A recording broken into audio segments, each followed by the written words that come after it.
el centro de patrimonio, no voy a entrar en ello, pero a la hora de poder realizar este tipo de trabajo, ¿no? Es una joya de tenemos delante que queda. Y en el año 2006, porque el teatro no se ha acabado incomprensiblemente, yo tomo la parte de mea culpa que me corresponda, pero no se ha acabado la actualidad, pero sí que conseguimos en el año 2006 realizar una tomografía eléctrica, un georradar eléctrico y tomográfico, y que nos dio unos resultados muy interesantes. Y se lo voy a resumir. Bueno, la cavia la conocíamos y fíjense ustedes el número de gradas que hay. 1, 2, 3, 4, 5, 6 y 7. Las mismas que se ve en el dibujo del siglo XVIII. ¿Esto qué significa? Esto significa que en el siglo XVIII que no bajaron más, que cuando expoliaron estos sillares del siglo XVIII pararon ahí. Porque cuando dibujan Marqués de Flores, lo fosiliza justo en esta imagen, que se corresponde a la actualidad. Con lo cual ya intuíamos que en la parte de arriba, la mayoría de vosotros sabéis que se llama la summa cavia, la cavia superior, pero la media y la infra deben de estar muy bien conservadas. Por eso se realizó esta prospección que les comentaba, ¿no? Aquí en una de las visitas, cada uno está, cada uno dispuesto a las diferentes gradas, ¿no? Entre los romanos, aquí se ven perfectamente, estas 6 gradas, y el arranque del paramento final. Y estas son las conclusiones. La orquesta que nos dibuja el georradar dice que tiene unas dimensiones de 15 metros. Existen 19 gradas, 6 que son las que conocemos y el resto bajo terreno. Una altura total del edificio como mínimo de 14 metros, una pendiente de 15 grados y un aforo estimado entre 1.500 y 2.000 personas. Un gran teatro. Muy similar al de Acinipo, al de Polentia, al de Segóbriga. Son teatros que van a acoger, evidentemente, no a los habitantes de Sengila Barba, sino a de todo el entorno, de Anticaria, de todas las villas al norte, al sur, etcétera, etcétera. Aquí pueden ver cómo se vería, los galeríos y el hábitus, o sea, pasillo, galerío, pasillo. O sea, no puedo entrar más profundidad porque lo que no sabemos si Cilia, que evidentemente en el siglo II el teatro está totalmente en funcionamiento, acompañaría a su marido, o cuando enviudó se sentaría en las primeras filas, que eran las que estaban reservadas para los personajes pudientes, para la aristocracia, para los caballeros y todos los que pertenecían al orden ecuestre, o bien se situaría en la parte superior, en la cavia superior, separada de otras mujeres, de las prostitutas que tenían su sitio exacto, o las meretrices, o la plebe más humilde, que además no tenían derecho ni a llevar toga, que era lo que se llamaban los pulatis, ¿no? El circo. Sabemos que existía un circo, nos enteramos en el año 89, antes no teníamos ni idea. ¿Por qué nos pusimos a buscar el circo? Entre comillas, eso es para buscar el circo, ¿no? Pues porque nos aparecieron 2 inscripciones que nos hablaban perfectamente de Aeritis Circumcillus, o sea, de un edificio dedicado a juegos circenses. Circo donde corren las vigas, los caballos o las cuadrigas, los 4 caballos, la carrera de duro, para que todos nos podamos hacer la idea, ¿no? Esta es una de las inscripciones, esta es la segunda, perfectamente, no hace falta hacer el latín. Aeritis Circensivus, el desarrollo circensivus, ¿no?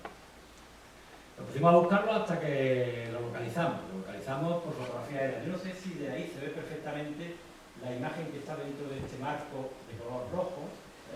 Ven ustedes una línea ligeramente blanquecina, y aquí hace una curva en ábside y llega hasta aquí. Ya vamos entrando a Sengila Barba, al cortijo, por el camino durante meses y nadie se había percatado de que el circo estaba justo en ese punto. Pero además, la realenga actual, que es esta de aquí, se realiza sobre el graderío del circo. O sea, este camino, cuando llueve, cuando hay escorrentía, empiezan a aparecer los sillares de la grada del circo. Aquí tienen ustedes otra imagen también, después de una pequeña limpieza, y una lucerna del siglo II con una carrera de una viga, de una carrera de carro, que procede también de Sengila. La proyección sobre la imagen actual, una recreación que se hizo aquí en el año 2002, finales del 2002, en los llanos de Antequera, donde se montó un circo con una dimensión aproximada que tenía el de Sengila Barba, y bueno, con los colores azul, rojo, verde, blanco, etcétera, que fue realmente un espectáculo, porque estábamos rodando un documental específico sobre los circos romanos en España. Circos en España, en la península ibérica, hay 11 nada más. son muy raros, son excepcionales. Las termas, algo que visitaría nuestra querida Cilia. Aquí le he puesto una recreación de las termas de Santa María, para introducirles un poquito. Y esta inscripción que antes les he comentado de Marco Valerio Porculino es la que nos habla del teatro, que ya lo conocíamos, pero aquí nos habla también del gimnasio y de los baños. Además nos habla de los horarios diferentes a los que tienen que entrar las mujeres y los hombres, que entran por separado. De hecho hay edictos, el edicto de Adriano, hay una tabla que procede de una zona minera de Río Tinto, donde también se especifica la diferencia, los horarios entre mujeres y hombres, etcétera, etcétera, no quiero enrollarme. Y cómo asistirían a este gimnasio y a esta palestra. El gimnasio y la palestra para ejercitarse, siempre junto a los baños. Pues, posiblemente, como aparece en este mosaico de la Villa Romana de Casales, pues con esta braguita y esta especie de bikini, ¿no? Un poco a raíz de este mosaico lo que podemos deducir. Sí sabemos que una vez que entraban en los baños se entraban completamente desnudos, entre otras cosas, por eso era la diferencia de sexo a la hora de poder acceder a la zona termal. Pero bien, ¿qué conocemos de las termas? Conocemos muy poco, prácticamente nada, solamente por la epografía, como les he dicho anteriormente. Pero hay una cosa que a mí siempre me llamó la atención, que son las descripciones del padre Cabrera, en el siglo XVII, y nos habla de una naumaquia, un edificio de una naumaquia, o sea, un edificio dedicado a la celebración de combates navales, y lo sitúa muy cerca del cortijo, de la zona del cortijo del Castello. A mí yo siempre he sospechado mucho de esa hipótesis, porque es que naumaquia no hay ninguna en España romana. Normalmente se utilizan los teatros, incluso los circos, cuando se quieren recrear batallas navales, y no construyan un edificio ex profeso para esto. Sin embargo, él nos cede, afortunadamente, este dibujo de lo que él interpreta como edificio de la naumaquia, y que yo creo que realmente es la palestra de las termas. Las dimensiones que da, con los pasos que da de largo, si lo traducimos, bueno, el paso castellano era 0,71 metros, si lo traducimos, serían 268 metros por 120 metros. Que viene a coincidir, ven ustedes, y aquí les pido que hagan un poco, que ejerzan un poco la imaginación y proyecten vista arqueológica. Vengo aquí el relieve, este relieve que aparece aquí, entre las dos flechas, ahí está diciendo que había algo. De hecho, pudimos sondear, porque se realizó una labor de fácil urgencia, y nos aparecieron esta línea de sillares, estos muros de sillares, perfectamente cuadrados, pero estamos hablando de un edificio público. Esto no tiene ningún sentido en la arquitectura privada, es una arquitectura inmensa, que son precisamente esto que se intuye en la fotografía aérea. Incluso nos aparecieron algunos de estos recipientes cerámicos in situ, que son los que se suelen utilizar en las palestras, tanto para los aceites como para el polvo, y para limpiarse. Entonces, como hipótesis, ¿qué necesitan ustedes como hipótesis si quieren? Posiblemente estamos hablando de la palestra. Pero además, en la colección loringiana, la finca romana, en el Jardín Botánico de la Concepción en Málaga, hay una serie de mosaicos que proceden de Sirquilla Barba. Este, por ejemplo, procede de Sirquilla Barba. Y este posiblemente proceda también de Sirquilla Barba. Es un Oceanus parecido al Oceanus de nuestras termas de Anticaria, porque Oceanus normalmente es una divinidad acuática que aparece en ambientes termales, en ambientes acuáticos. Y posiblemente, cabe la posibilidad también, vamos a jugar un poquito con ello, que proceda de las termas de Sirquilla Barba, termas públicas de Sirquilla Barba, a manera de hipótesis. Del acueducto no le voy a hablar prácticamente nada. ¿Por qué? Porque vamos a hablar en profundidad dentro de 4 meses en la Real Academia de Artes de Antequera. Simplemente decir que, bueno, pues lo tenemos perfectamente localizado, el Caput Aquae, o sea, donde está la zona, el embalse principal, de donde se produce la salida del agua, que aquí el padre Cabrera sí que aceptó plenamente, está en el arroyo de la Alcázar, y desde ahí se dirige bordeando todo el cerro hasta llegar al foro de Sirquilla Barba. Hay algunos tramos que se han podido identificar perfectamente, como estos que ven aquí, y además tenemos una inscripción que ha llegado a la Ciudad de Antequera hace pocos meses, y que nos está hablando del acueducto de Sirquilla Barba, pero yo lo dejo ahí con la incógnita. En abril, en la Real Academia de Nobles Artes, hablaremos en profundidad del acueducto de Sirquilla Barba y del abastecimiento de la ciudad romana de Antequera. Los elementos de los que hemos hablado, el circo, el teatro, las domus, las viviendas urbanas que se han podido excavar, el recinto ibérico, los alfares, las necrópolis que conocemos, etcétera, etcétera, el cargo y el metro humano principal de la ciudad, y cómo cómo era el Ager siciliense, o sea, cómo sería el campo, para que todos nos entendamos, de la periferia del término municipal o la periferia inmediata de la ciudad romana de Sesquilibarra. Pues sería un paisaje lleno de olivares, a raíz de las excavaciones que conocemos. Saben ustedes que Antequera, la zona de la Vega de Antequera, en la actualidad sigue siendo el punto geográfico donde más villas romanas dedicadas a la producción de aceite se han investigado hasta el momento. Por ahora seguimos con el récord, ¿no? Entonces sería un paisaje totalmente poblado de olivares, con mucho cereal entre una calle y otra. Tengan en cuenta que en aquella época los olivares, entre uno y otro había 12 metros y se dedicaban la calle intermedia al cultivo del cereal. Algo que hoy llamaremos cultivo ecológico, ¿no? Y el número de villas que rodeaban. Aquí tienen Senquilla-Barba, la localización de Senquilla-Barba, verán ustedes en rojo y verde todas las villas romanas que conocemos en la zona de Vega, inmediatamente la periferia de Senquilla-Barba, y aquí ya dentro del término municipal. 148 villas en toda esa zona. O sea, villas, olivares, cereal, villa, olivares, cereal. Es lo que ustedes hagan una idea. La última morada, y voy a un poquito a prisa. Conocemos todos, la mayoría conocen ya ustedes que en el año 93 se excavó con una excavación arqueológica de urgencia. Yo tuve la suerte de dirigir, ser el arqueólogo que dirigió esta excavación arqueológica. Apareció el columbario, el gran mausoleo, la gran tumba monumental de Acilia Precusa, que era en realidad el mausoleo de los acilios, porque había enterrado varias generaciones de acilios. Lo que ocurre es que ellos, anterior hasta el siglo II, el rito funerario por excelencia era la incineración. Pero cuando Acilia muere, ya a principios del siglo III, posiblemente, ella no quiere incinerarse, porque ya hay incluso algunas emperatrices que ya se están inhumando, no se están incinerando. Es una cuestión de moda, no tiene nada que ver con la religión. Entonces, se transforma parte de la entrada a la tumba monumental y se introduce este gran sarcófago donde encontramos, donde posiblemente, ahora les explicaré por qué digo posiblemente, donde debería de estar, donde tuvo que reposar el cuerpo de nuestra Silvia. ¿Qué ocurre? Para explicarle y no entrar en muchos detalles porque no puedo por el tiempo, y esto me llevaría a una charla específica.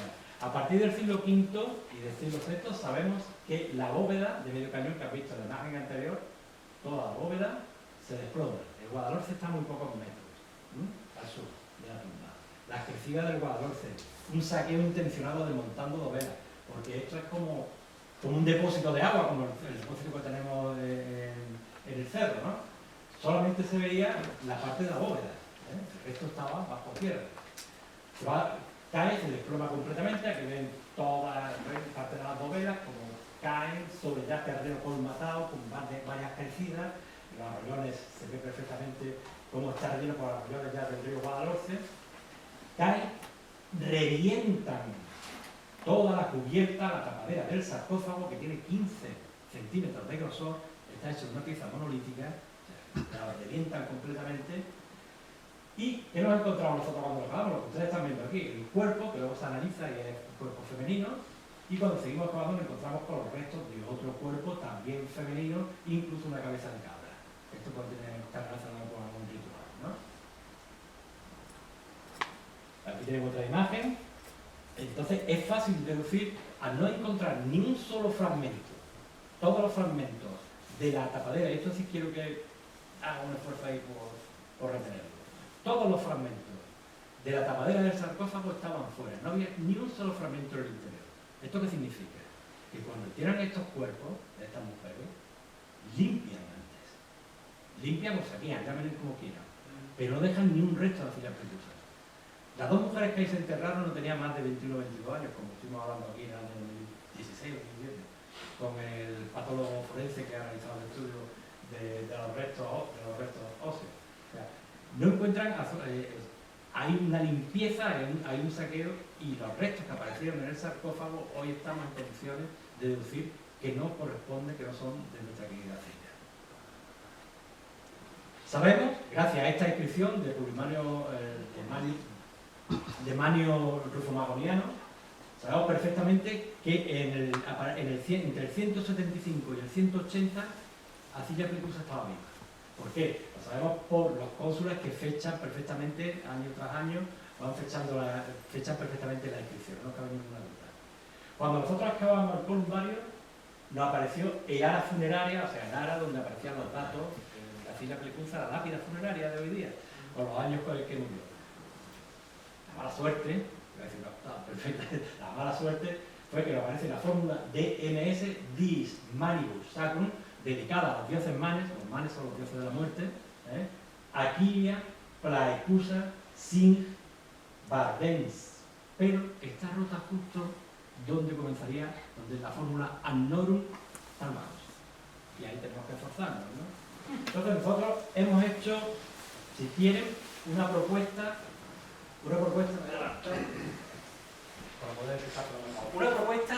de mínimo. ¿Se me escucha bien? Una propuesta de mínimo. Vamos a suponer como mínimo, la edad fértil de una mujer en época romana, prácticamente que ahora, no es anterior a los 13 años.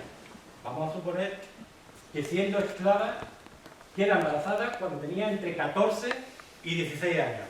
¿Podemos estar de acuerdo? Da a luz a su hijo, al año siguiente, tenía ya entre 15, como mínimo, 15, 17 años. Subrayo lo de mínimos. La libertad y el posterior matrimonio vamos a suponer que inmediatamente después, después de tener el hijo, hacia dónde. Vamos a situarla entre los 16 y 18 años. Su segunda hija, Asilia Septumina, nace libre. Por lo tanto, ya estaba casada. O sea, ningún ciudadano nace libre si es esclavo o si la madre es esclava. Por lo tanto, la libertad de Cilia Plecusa ya se produce con esos años. O sea, fue madre por segunda vez cuando tenía mínimo 17 o 19 años.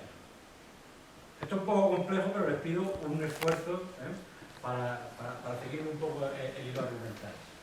Vamos a suponer que enviuda rápidamente, al año siguiente de nacer su hija, que pudo ser mucho después, pero vamos a suponer los mínimos, como mínimo.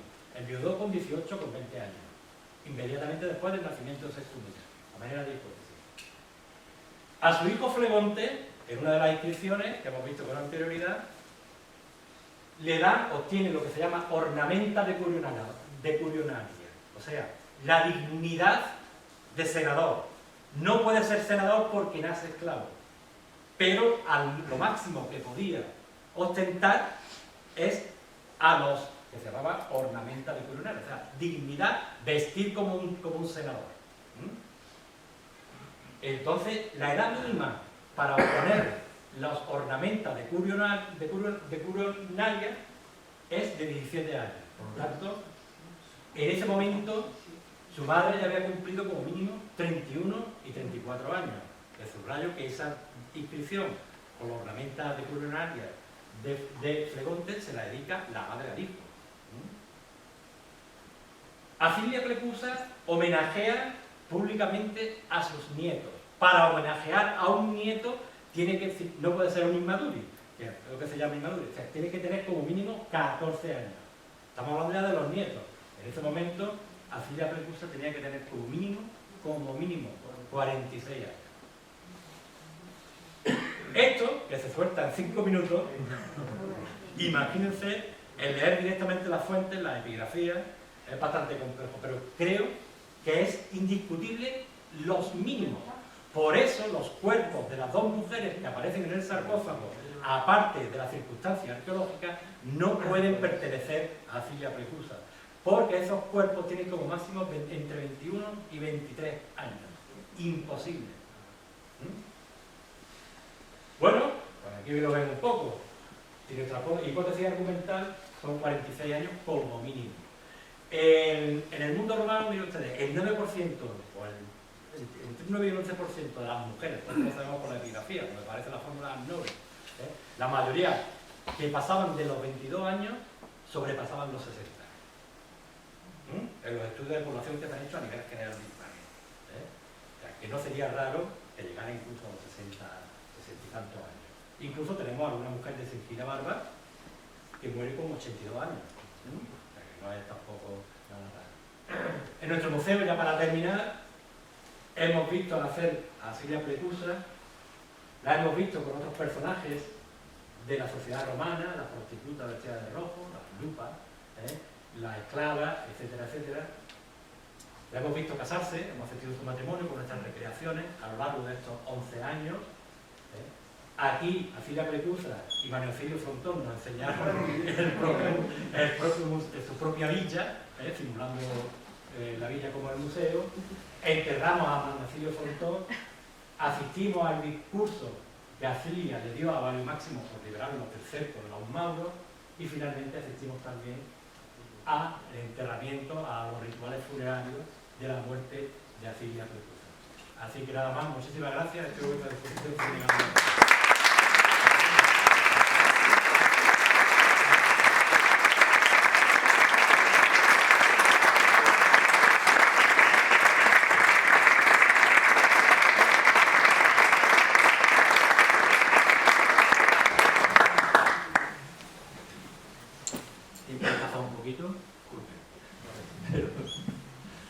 ¿Alguna cuestión, alguna pregunta, alguna duda que ustedes tengan?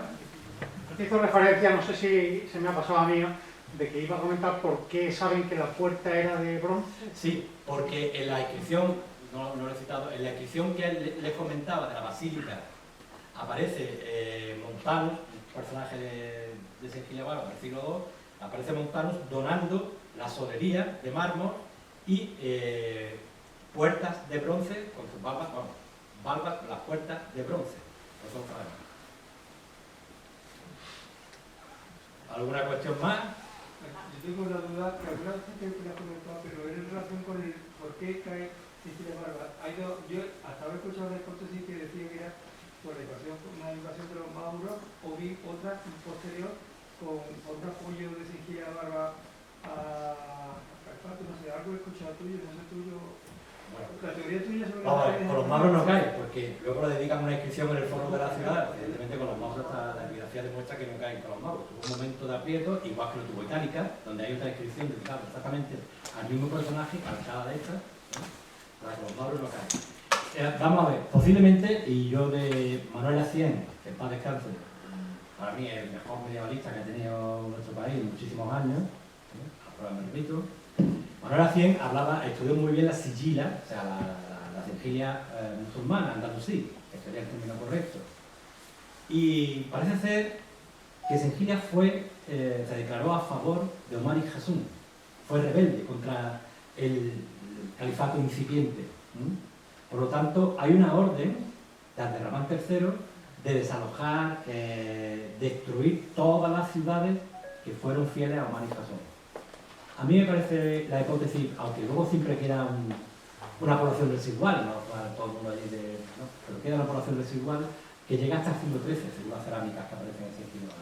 Pero yo creo que es lo más lógico, ¿no? Esas poblaciones se tuvieron que mover, trasladar posiblemente a la propia Anticaria, no lo sabemos con seguridad, pero cabe dentro de lo posible. Sí. Bueno, antes de nada, muchas gracias de nuevo, porque Un siempre hay cosas que va uno corriendo de nuevo.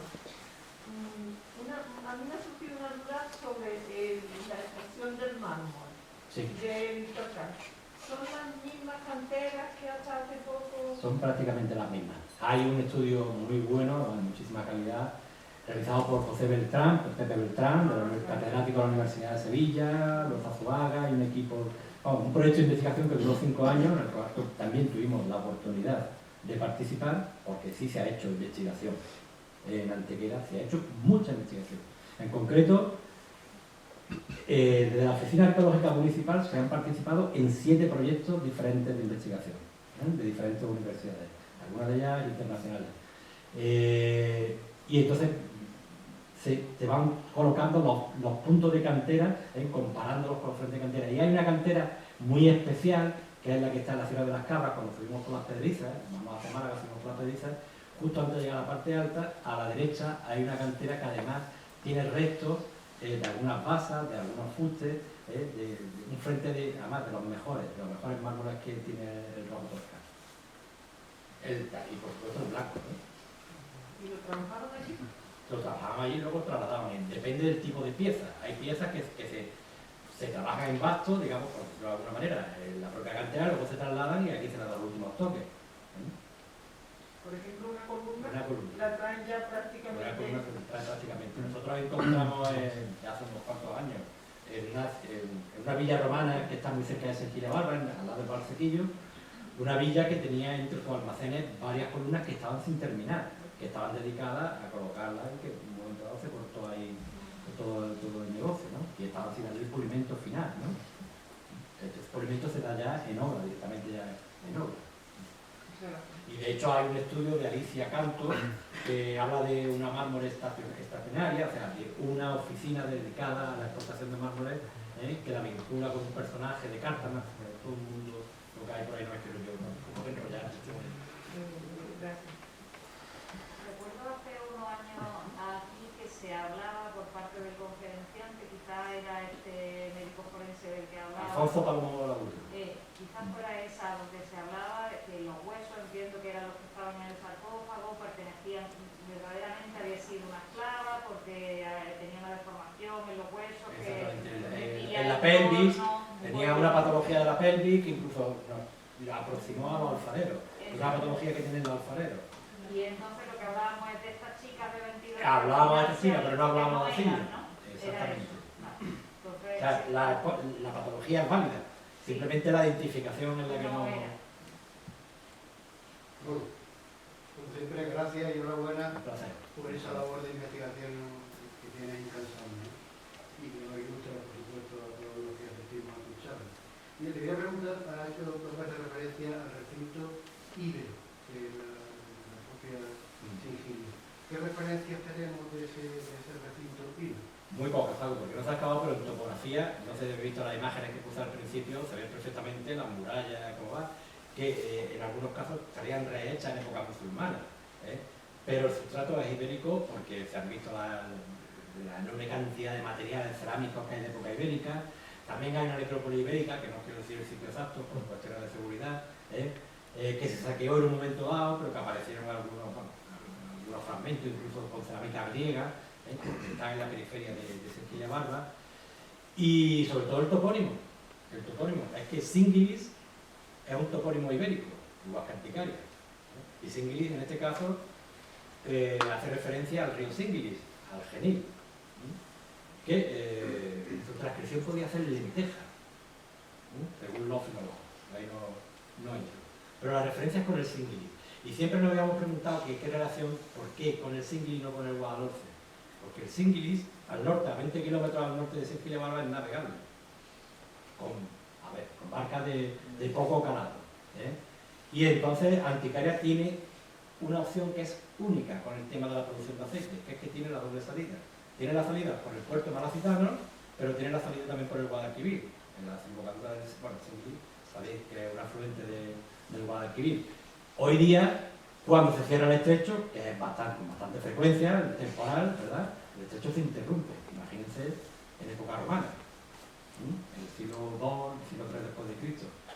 Entonces Antequera tenía la opción de utilizar la otra vía cuando el estrecho estaba cerrado, irse por Málaga, que está, unas cuantas horas en un carro, pero podía sacar el aceite, el producto, tanto por Málaga como por la vía normal, la autopista del aceite, que era el Guadalquivir. Entonces, poco ahí puede estar relacionado el nombre de Sengilia con el río. Ha mencionado que en ese periodo del segundo siglo después de Cristo había una cierta inestabilidad y inseguridad, porque había ataques de África. Hace apenas un mes estuve en Oroche, y en esa ciudad romana extraordinaria había unos restos de muros. Hay muros, y estimaban que era defensivo, lógicamente. Entonces, en el caso de Barba o Huaca, ¿se conoce que existiera un deslinde de protección, un elemento de protección de tipo muro? Entonces, pienso, pero esto evidentemente sin explicar que es imposible. Que ese recinto ibérico, o ese recinto ibero-romano. El municipio, el topónimo de Senquilla Barba es Municipium Liber Singiliense. Es un municipio que se haría directamente en época romana con la conquista romana y que recibe una serie de